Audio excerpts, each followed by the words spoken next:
Halo, halo. Oh iya, jadi Buka gua diembat. Episode kali ini akan penuh dengan motor adventure serta tips-tips untuk camping, untuk riding. Jadi bagi para pecinta adventure motor, semoga episode ini bisa bermanfaat.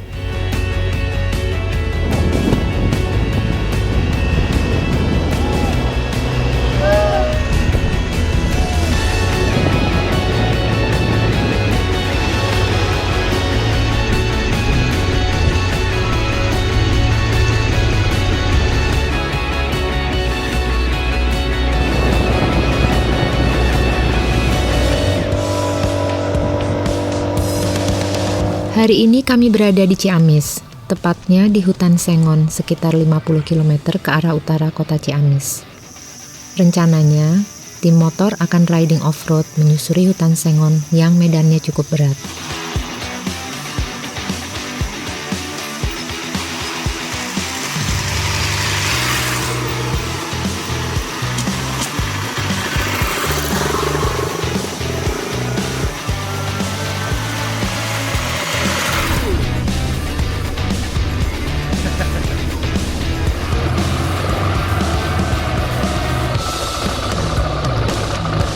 Walaupun ini bukan pertama kali aku riding off-road di tengah hutan, namun berada di rimbunnya pepohonan seakan selalu menjadi pengalaman baru bagiku.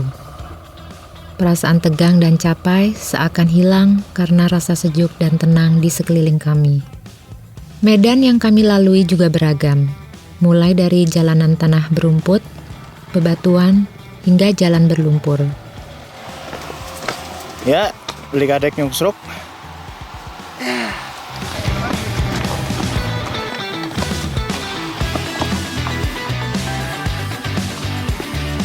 Kamu jatuhnya kenapa? Kenapa? Ketabrak Bunda.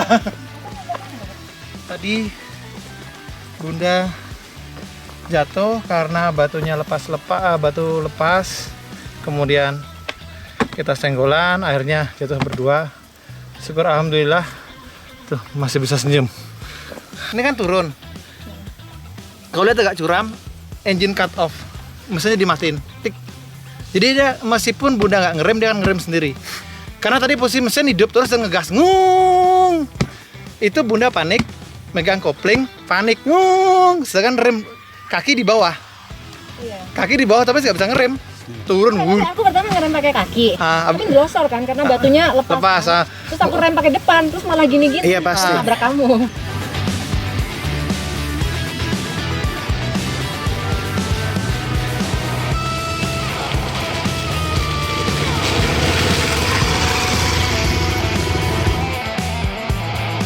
Karena licinnya jalan, ditambah lagi karena ban yang digunakan bukan ban khusus off-road, bahkan kadek pun sempat terjatuh. Bukannya kami tidak mau membantu, namun kadek selalu menolak untuk dibantu mendirikan motornya yang seberat lebih dari 200 kg itu. Mau dibantuin kan, Dek?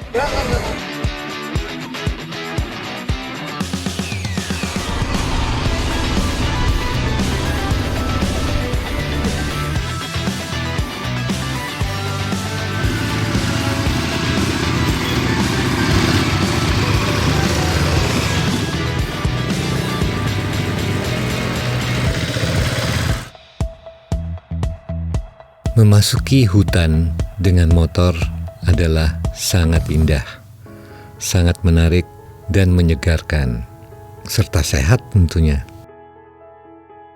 Riding di dalam hutan menuntut kepercayaan diri, keterampilan, serta pengenalan dengan motor yang kita bawa.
kalanya kita ketemu jalur yang extra hard atau tanjakan curam dengan big bike tetap bisa dilakukan, tapi harus dengan setup yang benar. Untuk motor ini kita pakai driving mode off-road, kemudian otomatis dia akan merubah sistem ABS off-road dan grafik powernya juga off-road.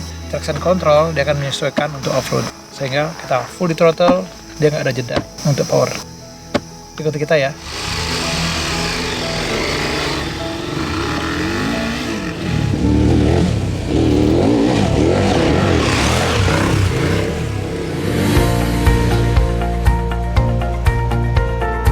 Di sini Kadek memperagakan bagaimana off-road dengan motor 1300 cc di jalur yang curam, licin, dan tanah merah. Kalau saya belum punya kepercayaan diri untuk bisa melakukan hal tersebut.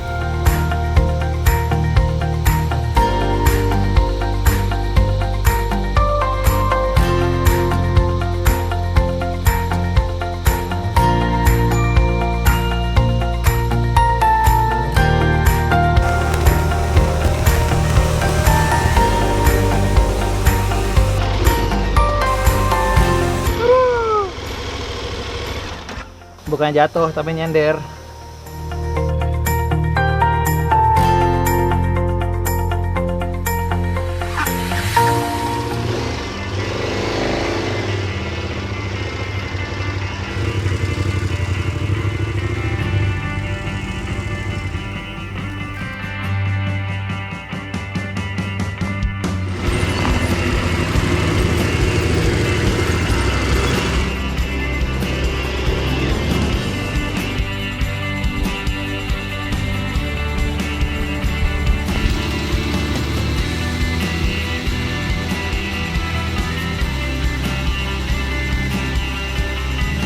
Di jalur yang curam dan licin ini, selain keterampilan kita diuji, juga kepercayaan diri, keyakinan, dan tentunya kemampuan dari motor.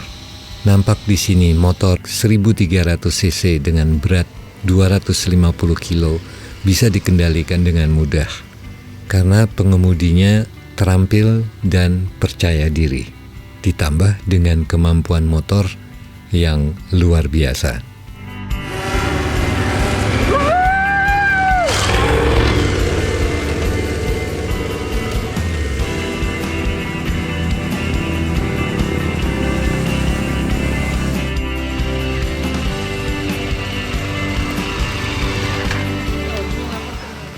Naik motor di atas 100 horsepower dengan berat sekitar 200 kg, naik ke atas kayak gitu kayak dilontar peluru.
Di Ciamis ini kami berjanji dengan kawan-kawan Katos dari Bandung untuk camping bersama.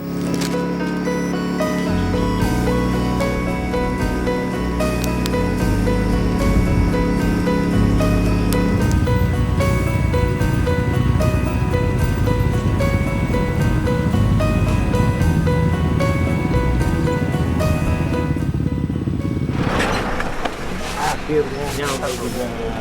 Kali lagi pakai sarung tangan sih goblok. Apa kabar? Baik Om. Seru. Wah, oke banget. Oke banget. Beliau yang Kiki, apa Yang jamu kita. Kami sangat senang sekali bisa bertemu dengan Pak Kiki, seorang off-roader mobil yang sangat bangga dengan kota Ciamisnya. Setelah berangkat dari jam 6 pagi dari Bandung menuju Ciamis yang biasanya cuma 2 jam, ditumpuh dalam jam 6 sampai jam 11 malam. Karena mereka lewat jalur off-road, menembus Malabar ke Arjuna, Cikajang, terus tembus pegunungan lagi. Akhirnya nyampe sini jam 11 malam. Udah pada lemes semuanya. Kasihan. Tapi mereka semangatnya masih bangun tenda. Pak Medi bener-bener di ospek. Full off-road.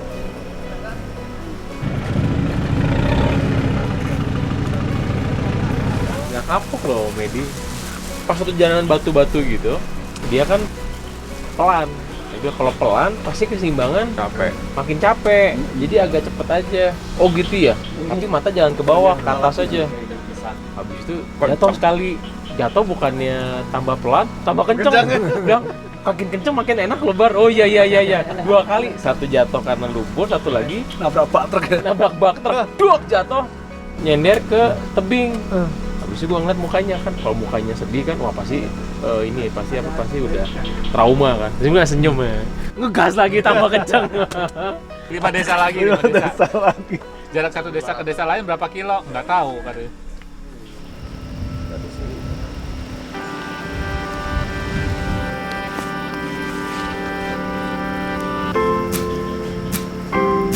Kita masuk dulu.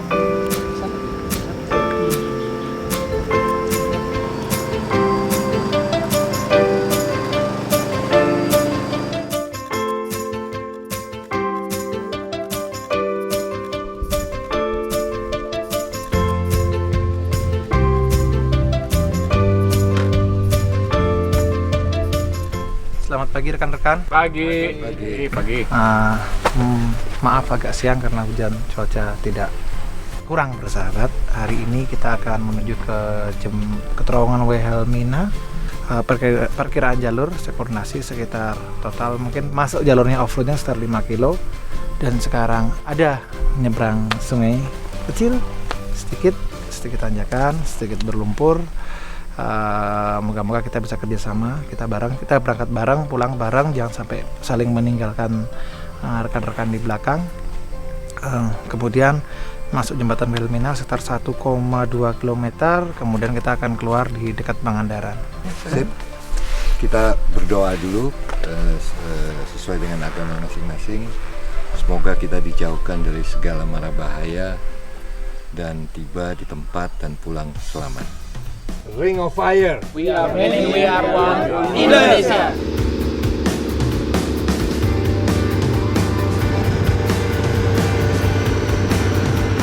Perjalanan menuju terowongan Wilhelmina kami tempuh selama 3 jam perjalanan. Dari lokasi campsite, berjalan sekitar 120 km ke arah selatan menuju Kali Pucang.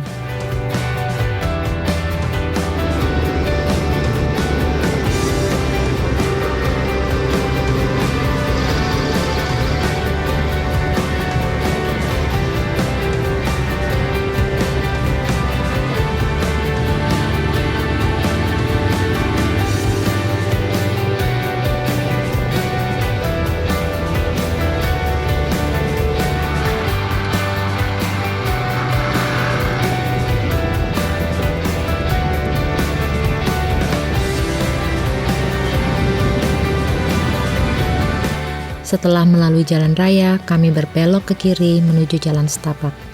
Dan disitulah adventure dimulai. Sebelum sampai menuju terowongan Wilhelmina, kami melalui terowongan kecil dengan panjang sekitar 105 meter yang diberi nama Terowongan Hendrik.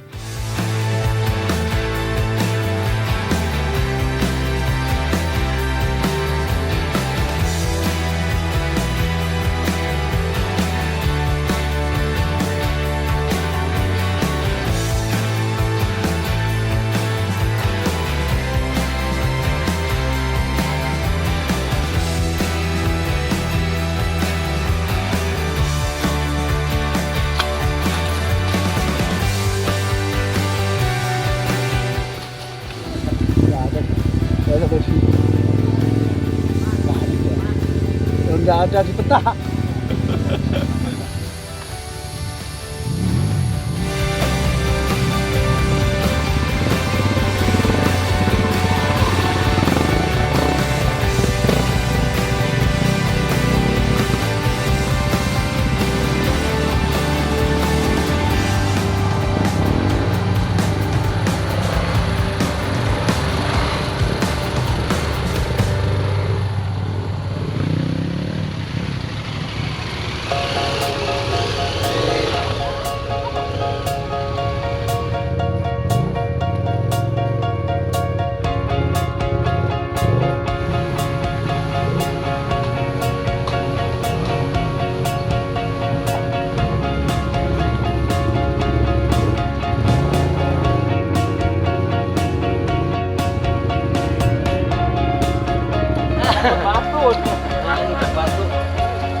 Gak usah mikirin balance, kita yang maham.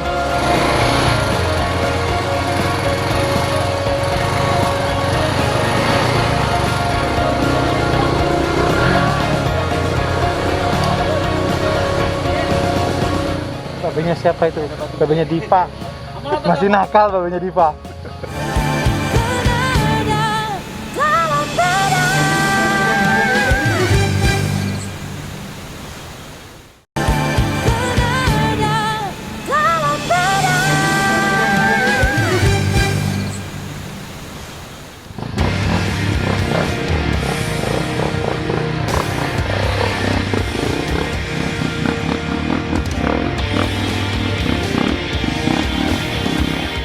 Saya kagum bahwa Pak Medi yang baru pertama kali off-road dengan motor 1200 cc-nya, beliau tidak pernah putus asa dan tidak kapok, malah mau lagi.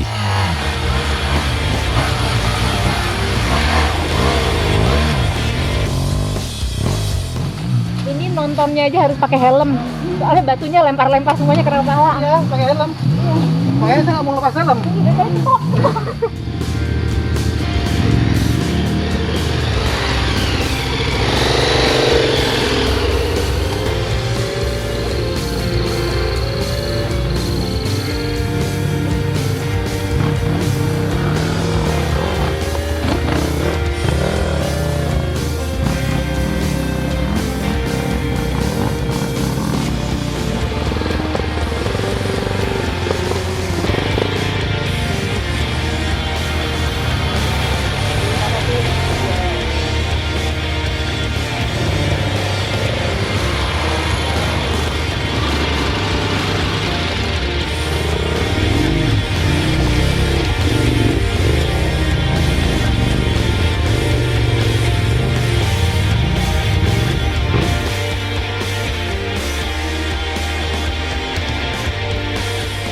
Walaupun perjalanan menuju terowongan Wilhelmina, terowongan yang terpanjang di Indonesia, hanya 5 km, namun perjalanannya sangat sulit, apalagi dengan motor-motor besar.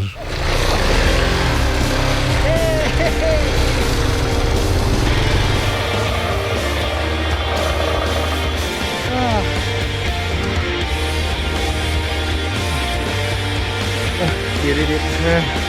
I did it.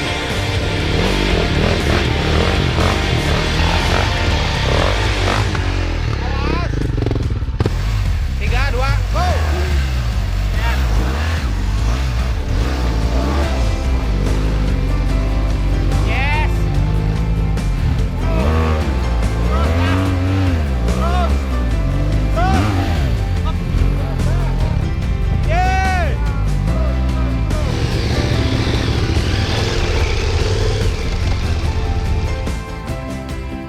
Sampai jempol gemeteran. Kami di jempolnya tremor. Udah. Dari tadi jempol begini terus. Nanti pegang sama si Simon digantian. Atau nih ke Bandung, nyampe lah. Udah nyampe, tidur di Banjar. Wah, capek banget. Tapi nikmat.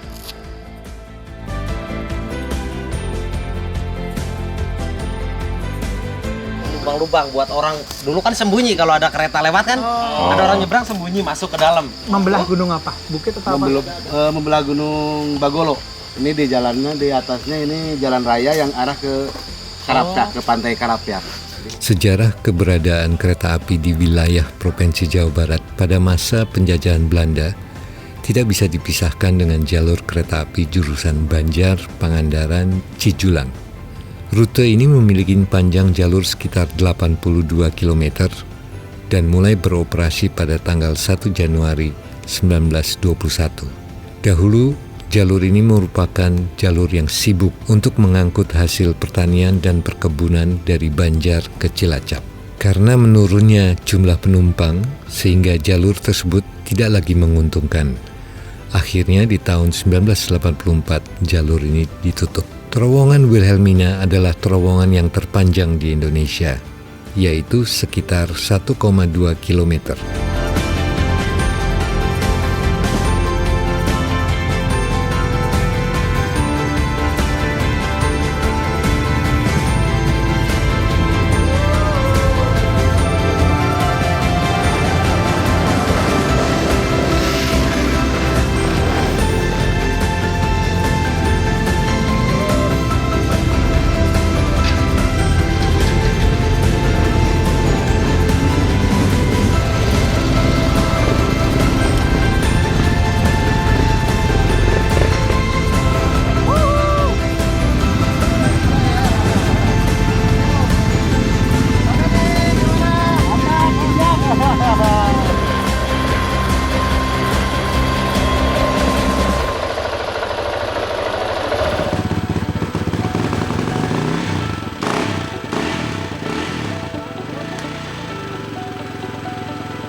Balik lagi semua lah.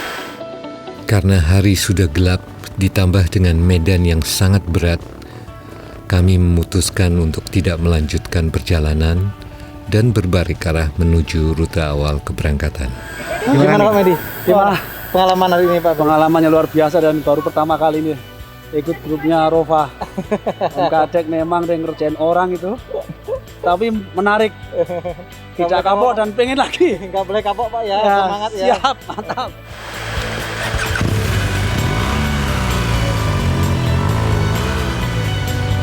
Dalam kondisi yang sudah sangat capek, tim Rofa berjalan menuju penginapan di Pangandaran yang berjarak sekitar 50 km dan ditempuh dalam 2 jam perjalanan karena ada jembatan yang patah.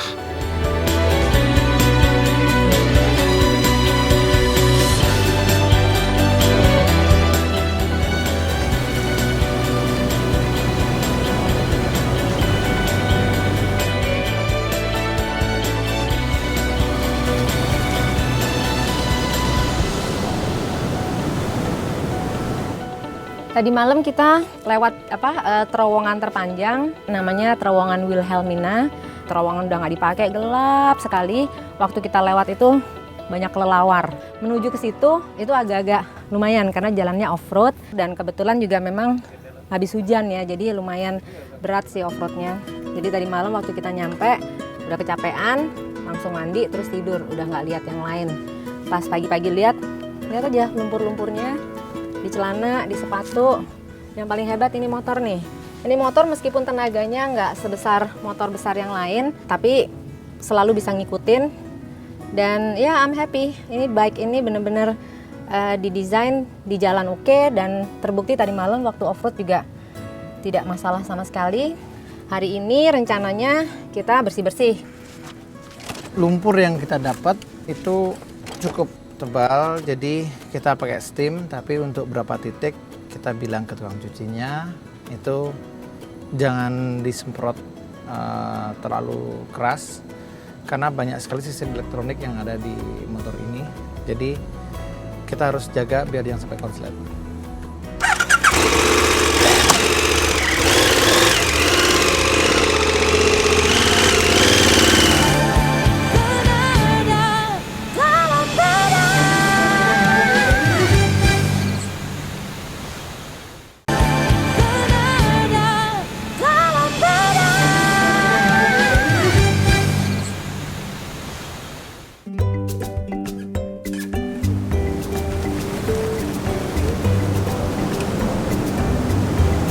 Hal yang paling menarik dan mengesankan dalam bertouring dengan motor adalah camping.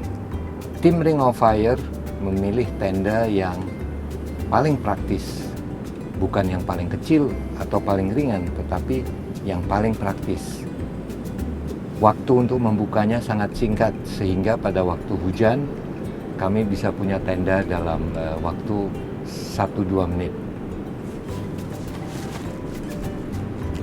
Tenda ini hanya dibuka seperti ini.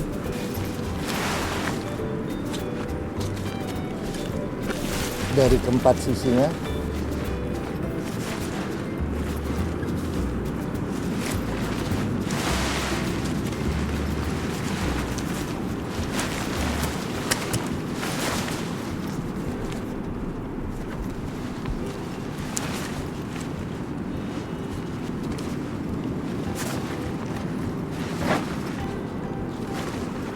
Dalam waktu sekejap tenda terpasang, kita tinggal memantek tenda tersebut ke tanah.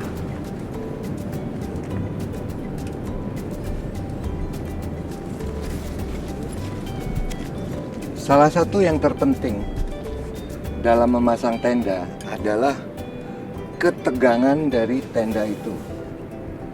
Karena dengan tegang itu maka kemampuan waterproofnya sangat tinggi, seperti payung.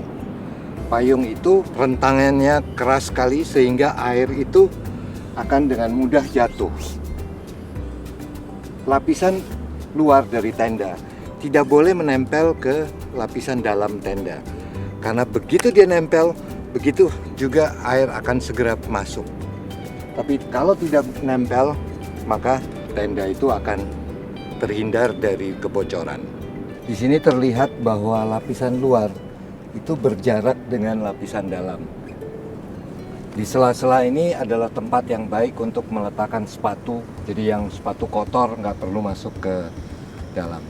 Selain ketahanan dalam hujan, jadi tahan bocor, yang perlu sangat diperhatikan adalah sirkulasi angin. Kalau kita ingin menginap di satu tempat lebih dari semalam, berarti akan melewatin siang hari, maka dibutuhkan sirkulasi yang seperti ini. Adanya 2 pintu memungkinkan tenda itu tetap dingin, bisa tidur siang di sini, bisa makan siang di tenda, sehingga kita tidak kepanasan atau sulit bernapas. Untuk mengarahkan kepada angin juga penting. Kemana angin itu akan berhembus sehingga udara di tenda ini selalu nyaman dan bisa didudukin atau ditempatin dengan baik. Kenyamanan untuk tidur dan menjaga kesehatan itu sangat penting dalam camping atau dalam touring. Camping harus senyaman mungkin. Ini adalah kasur tidur, di mana ukurannya hanya sebesar ini dan sangat ringan. Mungkin bisa dibandingin sama sendal tuh, lebih besar sendal saya. Kasur ini memungkinkan badan kita tidak menempel dengan tanah, sehingga kesehatan kita bisa jaga. Kalau enggak, cepat sekali linu-linu, capek dan sebagainya.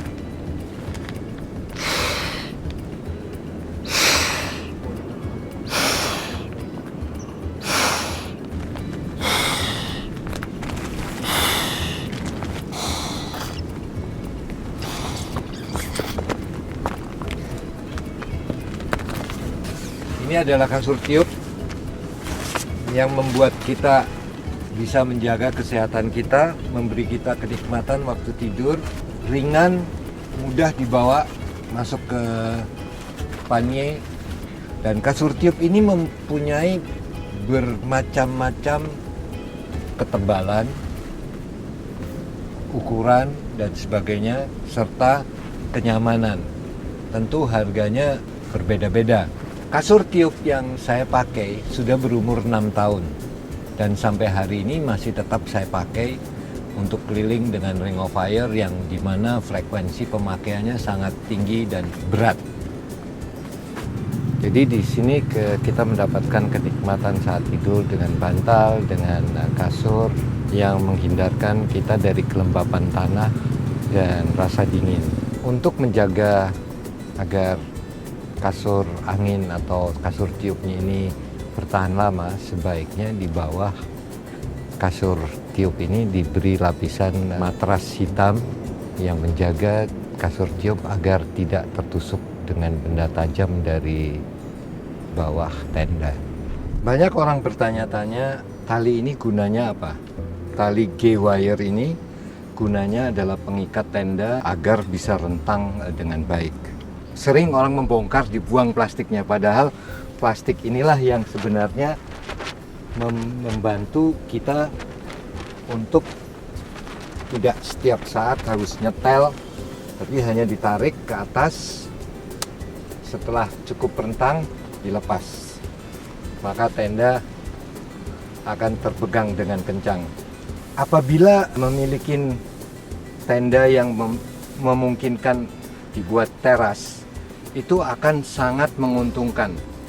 Karena walaupun hujan, tentu kalau nggak hujan keras ya, bisa saling ngobrol di bawah tenda masing-masing. Dan ini juga menarik karena buka sepatu, bisa bersih-bersih, baru masuk. Jadi itulah cara pemilihan tenda yang praktis. Mungkin ada yang memilih lebih kecil, tapi karena barang kita banyak, maka kita memilih tenda 2 orang dipakai untuk 1 orang. Plus barang-barang yang banyak. Peta adalah mutlak untuk sebuah perjalanan. Bukan GPS seperti ini, bukan GPS seperti ini.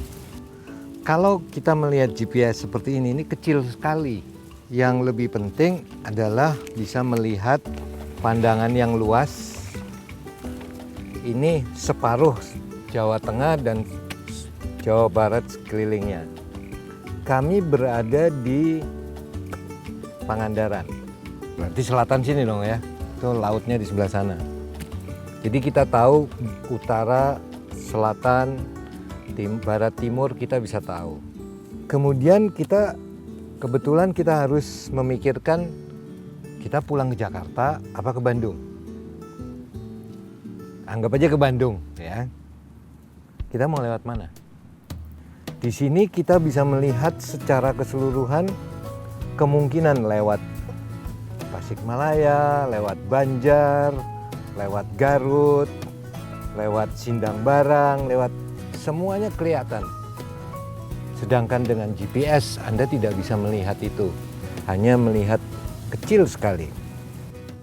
Satu. Kedua, misalnya kita ada di tengah-tengah hutan, kita tidak melihat laut selatan, matahari tertutup awan, maka kita bisa melihat dengan kompas. Di sini bisa dilihat bahwa kompas di jam itu menunjukkan arah.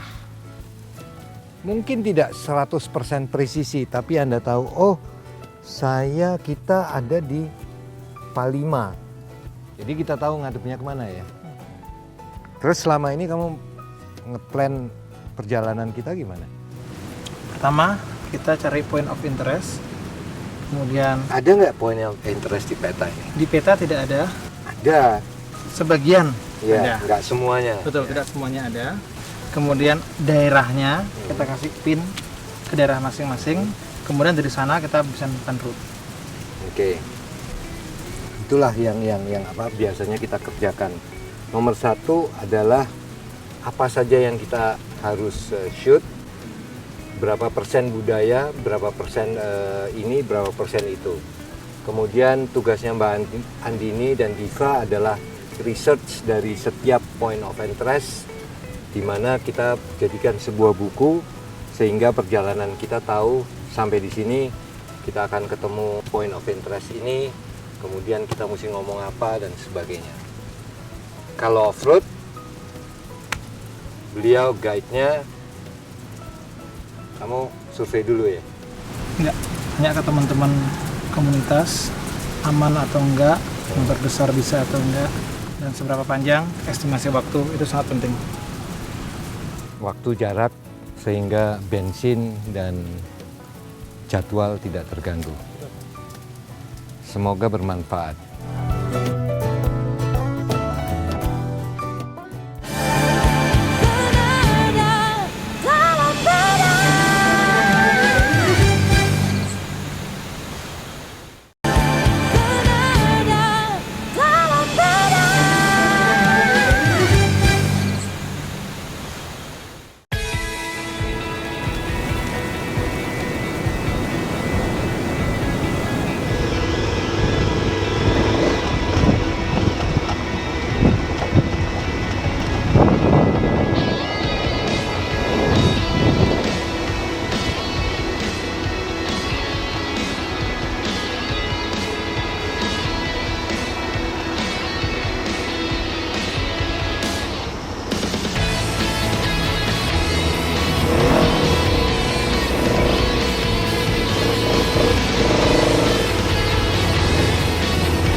Gas aja. Gas.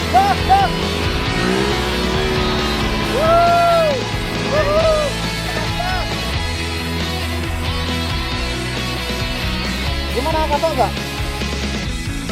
Gimana rasanya?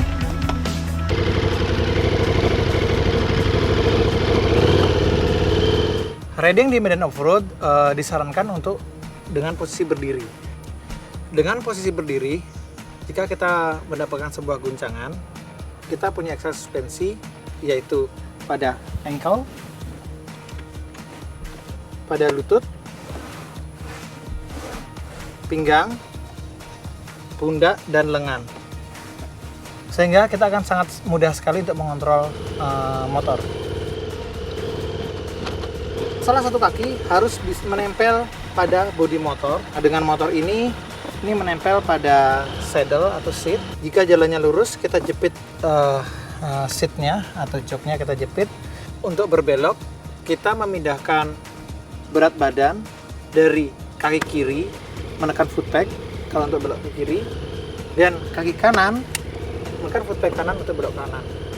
Dengan diimbangi oleh posisi tangan yang rileks, salah satu lutut menempel pada saddle atau pada tangki, sehingga badan dan motor rigid menjadi satu.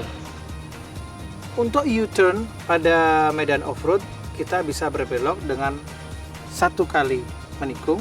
Sebagai contoh, kita belok kanan, footpeg kanan kita tekan, kaki kiri lutut agak maju untuk mengurangi tekanan pada footpeg. Otomatis motor akan belok ke kanan, miring kanan, dan kita menyimbangkan. Jadi motor miring ke kanan, badan akan miring ke kiri. Ini untuk pada kecepatan rendah.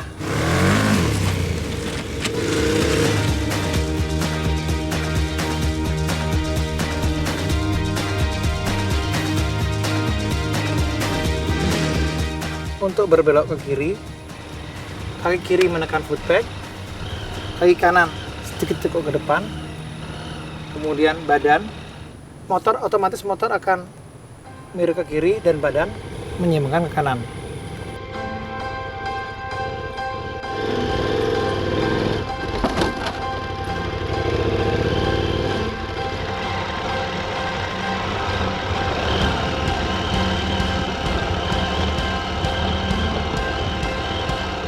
Untuk hard braking pada medan off-road, posisi badan pada saat mengerem ke belakang.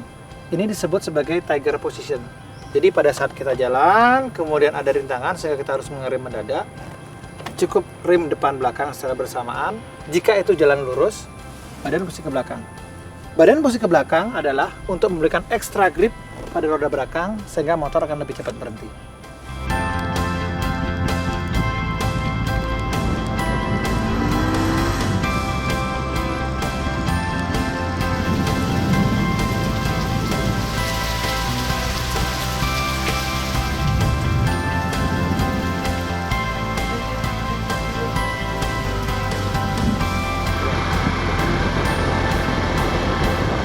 Kami sering mendengar tentang bandara udara di Pangandaran, namun belum pernah melihat. Sore hari ini walaupun hujan, kami menuju Bandara Udara Nusawiru Pangandaran. Luar biasa, sebuah kota kecil memiliki lapangan udara yang sangat aktif.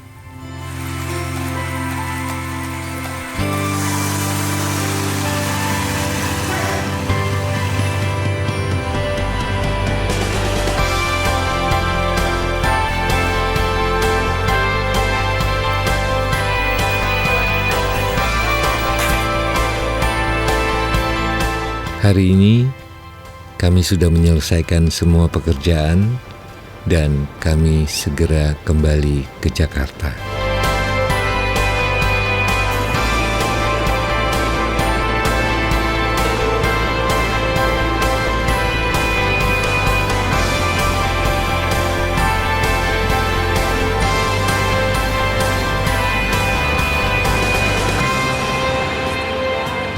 Indahnya persatuan di antara keragaman, perbedaan adalah karunia. Berhenti mengejar beda walau lain warna bahasa dan agama. Jalan kita dalam kasar demi kedamaian umat manusia. Senada dalam beda.